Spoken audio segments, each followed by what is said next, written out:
This is The Cut. American Whiskey, Daily. New Riff just cleared federal paperwork for an 8-year bottled in bond, the first age statement in the brand's history that can stand next to the legacy houses instead of arguing it shouldn't have to.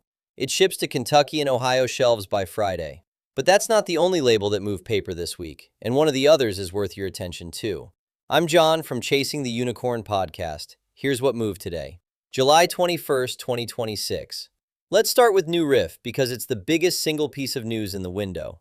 The distillery cleared TTB approval on July 17th for its first bottled in bond carrying a full 8-year age statement, a jump from the 4 to 5 year range that's defined the line since 2020. Co-founder Ken Lewis put it plainly, this is the first bottle where New Riff's age can go head-to-head with Heaven Hill and Four Roses instead of leaning on transparency alone.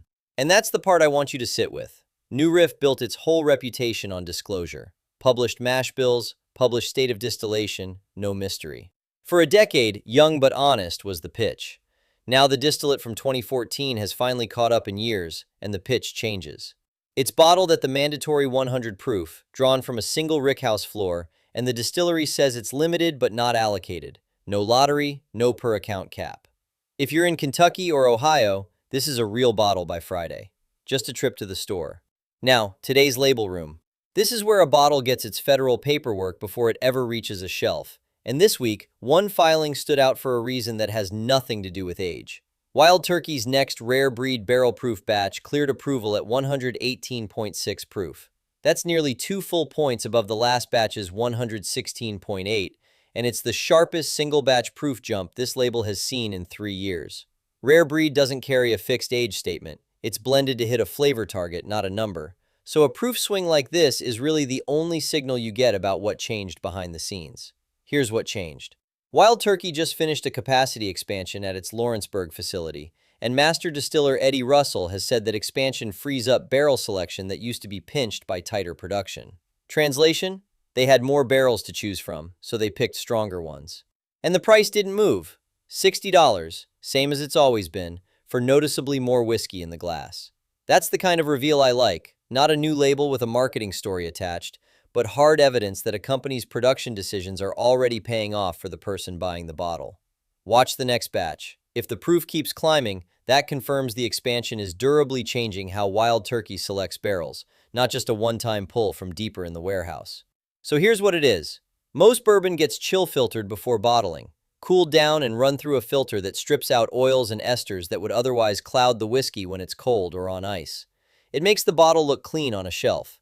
The trade-off is those oils carry some of the richest aromatic compounds in the whiskey. Skip that step, and you get haze in a cold pour. That's not a flaw. That's the whiskey working the way it's supposed to. The TTB just closed a loophole on this. As of this week, a bourbon can't call itself non-chill filtered if any part of the batch was filtered at any stage. Including partial filtration, some brands were apparently blending in and labeling around. What this changes, cloudiness in your glass isn't a problem anymore. After this ruling, it's proof the label's telling the truth. Also in this window, North Carolina's ABC just opened its William Larue Weller lottery today, and it's a clean entry window running through July 27th. This is one of the 5 annual Buffalo Trace Antique Collection releases, and it's historically the strongest of the 5 on secondary. Recent vintages have traded between $1,400 and $1,650 against a MSRP of $54.99. Wait, against a MSRP of $119.99. Free to enter, no purchase required until you win. If you've been sitting out lottery season because the odds usually feel hopeless, this is the one where the math actually favors showing up. Put your name in before Monday and forget about it. One more thing, the one thing to take from all of this. A distillery's paperwork this week told you more than its marketing ever could. New Riff's age statement, Wild Turkey's proof jump, the non-chill filtered ruling. None of that was a press release dressed up as news. It was documentation catching up to what these companies were already doing quietly. That's usually the more reliable signal. Watch the filings, not the announcements, and you'll see the next good bottle coming before anyone puts a bow on it. That's The Cut. The full American whiskey industry brief is free every morning at chasingtheunicornpodcast.com. I'm John Schuster. Thanks for joining me. Your unicorn is out there.